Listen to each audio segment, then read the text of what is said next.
What's up?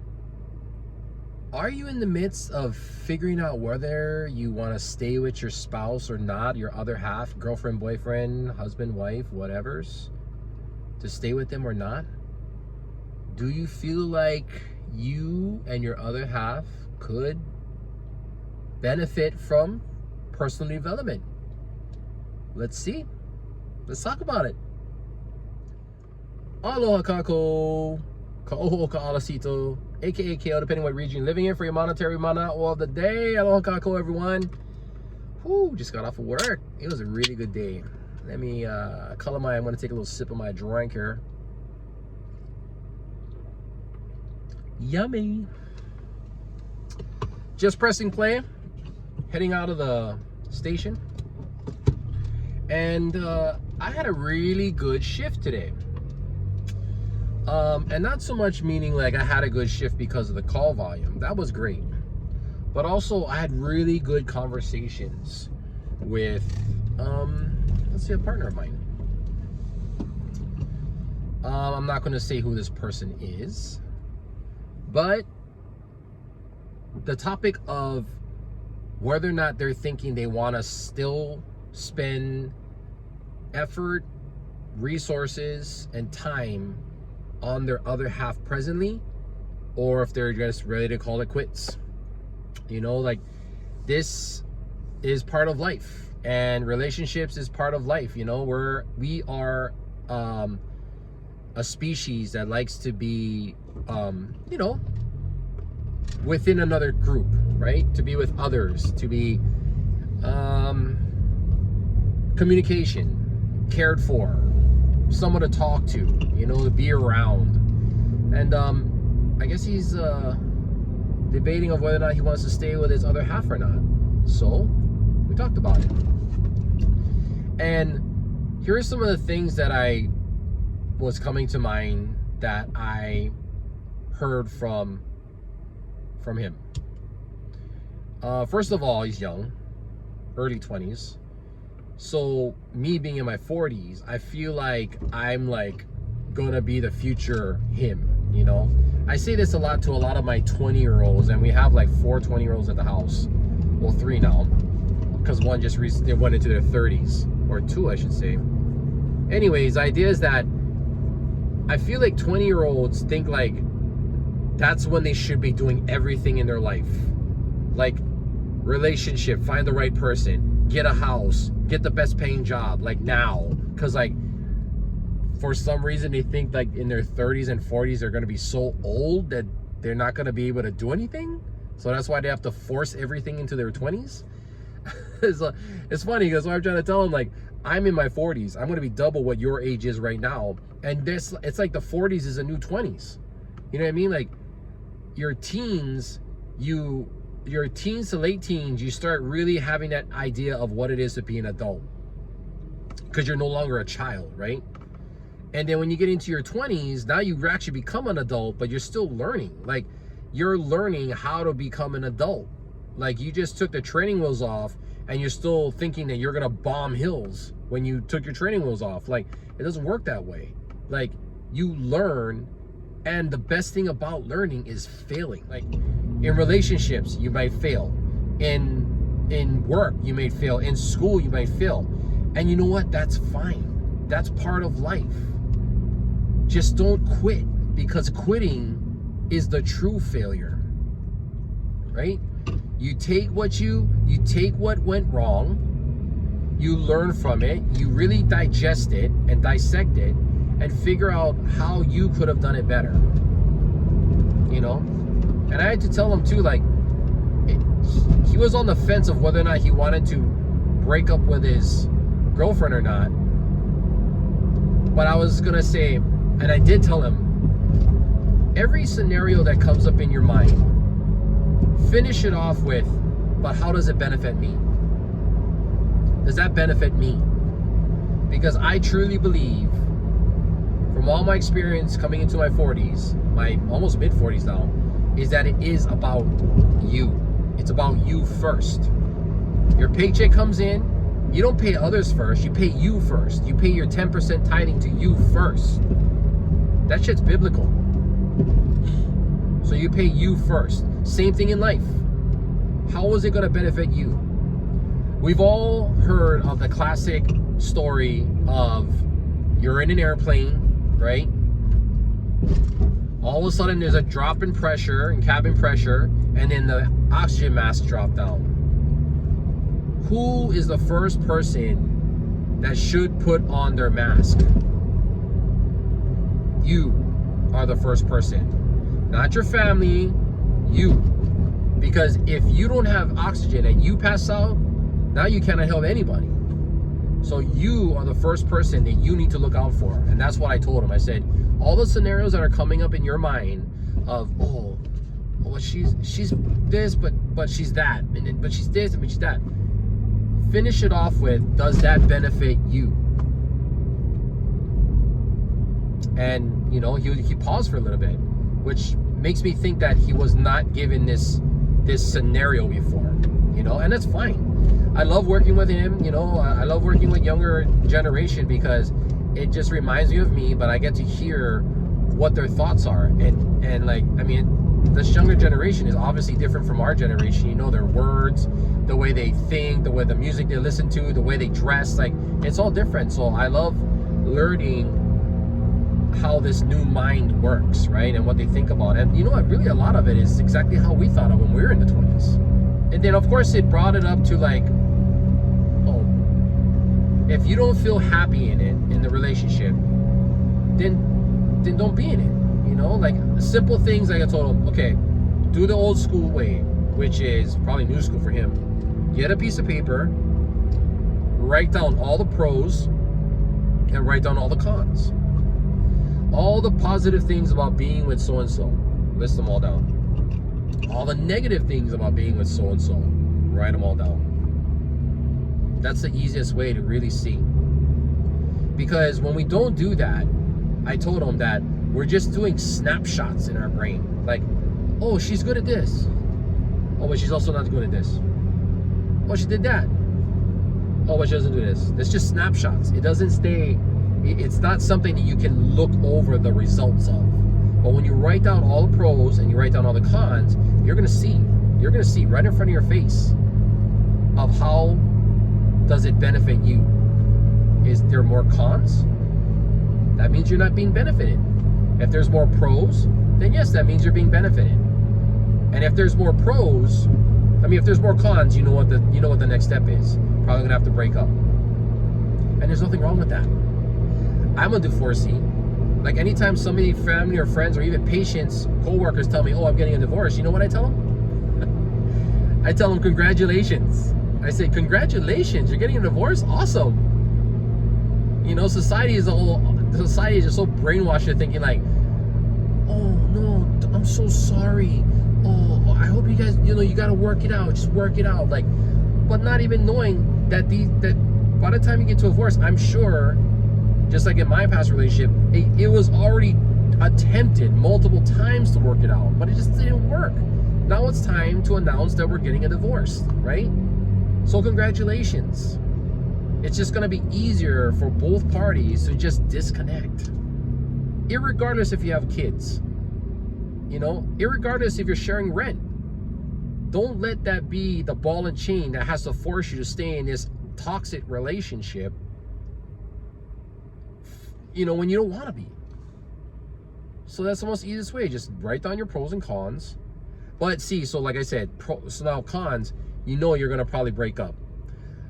Pros, you see that it benefits you. Now you have the decision of, okay, now am I going to put some time and effort into this to make it happen, to make it work? And that's where I transitioned over to the personal development courses that Julie and I went through. You know what I mean? Like, our relationship, I believe, started off with more focus on finances, you know, because my previous relationships weren't that. Like, I would say 98% of relationships start off on the whole honeymoon effect, right? Like, oh, they look hot, or they look attractive, or like, ooh, they got that dad bod, or whatever, right? Everything is all physical. And then you go out and you have fun, you know what I mean? Honeymoon phase, like, oh, we go out and go eat lunch, go eat dinner, let's go movies, let's stay in, whatever's, right? Like, that's all fun and games until the honeymoon stops, right? So all that honeymoon phase, you're all like all lovey-dovey, and then you want to take it to the next level, move in with each other, right? Maybe even tie the knot, right? And then when the honeymoon phase is done, because we're now going to get really serious with proposals and stuff, then all of a sudden finances comes up, and then you realize they're like 20 grand in the hole on debt, and they have like 10 credit cards, and they have all these loans to do, and they're terrible with their money, and they just want to spend all the damn time and eat out, right? Like, only then that's when you look at finances? Because don't forget, finances is the number one thing that kills a relationship. It's the number one thing that causes divorces. So why aren't we not talking about finances first, and then allow love to manifest its way in there? Because I mean, we all know this, seeing that finances is not the first thing, that love will always be there. You can easily make reasons to find love, but it's really, really hard to have to justify spending and justify being in debt and justify your credit score being shit, right? It's really hard to justify that. And now you gotta you gotta change, right? Nobody likes to be told what to do. So personal development can really help. It helped me. It really did. It helped me realize that I need to internalize a lot of things, and that there's two sides to every story, right? But it also helped my other half to see that as well too. And that allowed us to drop our shields so we can be a little bit more understanding towards each other and realize that we are one unit and we're looking towards a specific goal that we both want, right?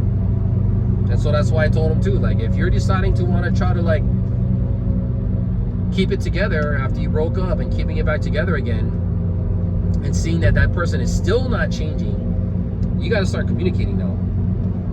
When I'm in my 40s, I started realizing, and I've been doing this maybe the past 5 years or so, where I am a verbal person. I am not those kind of person that's just gonna assume. I'm gonna say exactly what needs to be done, even if it looks so common sense. I'll still say it, because now whoever heard me understands exactly where I'm coming from. So if you start doing stuff and I start calling you out on it, you cannot be mad, because you know exactly what I'm looking for. It's not a one-way street. You can tell me the same thing. So now I know what you're looking for, and I'm not gonna tread on your feet. That's communication, people. Easy. Just the other night, my one of our daughters was saying, because we're writing like our story for our wedding website, and she goes, "Man, your guys' relationship sounds like it's a business." And I go, you know what? Every relationship should be like a business, because that's what a business relationship is. It's a relationship, right? So if we think about it, how would it be so good if your intimate relationship was like a business relationship? Well, I'll think of work. Like, my relationship with my coworker is like, we know each other's roles. We know that you're qualified to do something and I'm qualified to do certain things, so you're not going to try to do it and I'm not going to try to do it, because we know that's just futile. You're just wasting energy, and you might get in trouble too, because you might be doing stuff that's out of your standing orders, right? But also communication between each other. Like, my partner's not just gonna leave me and go do something without me understanding and knowing what they're gonna do, because my license is on the line whenever we go to a call. Like, if there's multiple patients, like, I would never expect my partner to just disappear on me, because I might need his help. And I'm not gonna put my partner in a situation that would get him into trouble or get her into trouble or get him in danger or anything like that, right? And so cleaning up, doing the rig, patient care, all that stuff, there's roles, and we are understanding of that. So if we're going to put that same aspect into a relationship, wouldn't there be less arguing? When we know each other's roles and there's communication between me and my partner, like, wouldn't that be so much easier? Like, we're taking the guesswork out of it, you know? And like, when things happen and they don't go right, we sit down as professionals and we talk about it. How can we make it better? Right? We debrief. We do all those things. So when it comes again, then we're ready for it. And we'll get through it way faster. That sounds like a great idea. And guess what? Personal development courses will help with that. He even said he went to like therapy. And they don't even teach that. So, yeah. Relationships, whether it's business or intimate, all this stuff still boils down to financial education. That's what my theme is, y'all. Anything and everything. You bring up a topic, you know, put it in the comments. Give me any topic. And I'll connect it straight to financial education. Straight to it. Anything. Whatever it is that you like. I will connect that bugger. You think it doesn't connect? Oh, hell yeah, it does. You think love is not connected to financial education? Hell, motherfucking yeah, it is. And you know what the honeymoon phase is? Honeymoon phase kills financial education. It kills it. It kills a budget. Why? Oh, let's go out and eat. Let's go out and eat every night. No go work. Stay home. Let's cuddle. So you're not doing overtime. Maybe you'll call it sick just to be with your other half, right? Let's go on trips. Let's have some memories. Let's have some great times, you know? Like, all that stuff is opposite of financial education.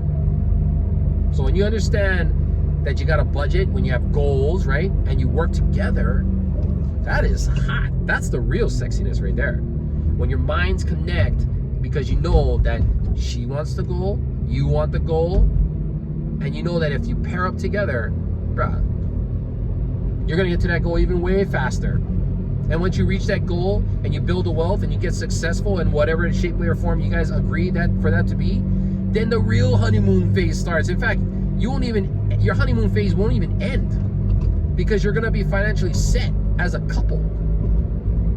And if you're financially set as a couple and you move in together and you buy a place together, you know, like how Julie and I did, then you can start thinking about marriage because you're already budgeting for that. And you won't put yourself in debt just to buy a wedding gown or the venue or the food or the alcohol or the band. Yes, I'm getting married in April, so I know all this shit. So financial education is the core and root of everything. We should definitely think about focusing on that first, questioning your partner about that. What's your credit score? Just curious. What's your credit score? What's your income?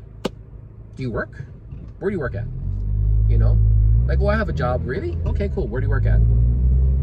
Because working as a doctor versus working at 7-Eleven, I'm not saying that's bad or anything, but I'm saying there's definitely different income levels there, right? So those are really important things to talk about. Are you prepared for retirement? You know, because eventually I want to retire, but I don't want to have to be supporting you and me on my retirement, because then I won't have the retirement I want, right? It's all about me. It's all about you. If every single one of us were to focus on ourselves, like say there's 5 people in an elevator, and every single one of us focused on ourselves, focus on our own health, focus on our own finances, focus on our own mentality and well-being, wouldn't the overall picture of this elevator room be better because everyone overall is in a better place versus like, you do this, you do that, and they tell me. But majority of us don't like to be told if we even notice there's anything wrong with us. So what's the overall picture in that elevator? Not as good as the overall picture of everybody paying attention to themselves. So pay attention to yourself. See what benefits you first. You're the important one. You're the important one over your spouse. They're under your umbrella, but you're the spearhead. You're the one. We gotta see that, people. It's not selfish. It's not selfish to see you as number one. It's not. It's not boastful. It's not arrogant, right? Anybody who tells you that is brainwashed. They're brainwashed. And why would you listen to people like that? Look at their history. Everybody leaves a slug trail, as I say.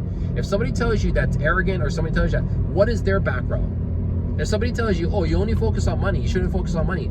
Oh, really? Well, show me your millions of dollars. You know what I mean? Like, oh, if they try to tell you about love, but they're divorced like 3-4 times, who the hell are you to tell me this stuff, right? So look into that too. It's all fugazi and stuff, right? It means nothing to you. You mean a lot to you. So you go out there, you do your research, you do your homework, and you get yours. You do what benefits you. Okay? That's what I promote. Because you are important. I'm important. We're the ones that need to benefit off of our own hard work. So with that being said, please like and subscribe. Kanakapreneur, that's me. Also, if you're interested in the personal development courses that I went through and Julia went through, send me a message or comment, I'm in, and I will contact you and give you the information. This is on Oahu, Hawaii, right? But if you're out or island or whatnot, we can also talk about that too. When it comes down to your relationship, again, how does it benefit you? Okay? Never mind your kids, they'll survive.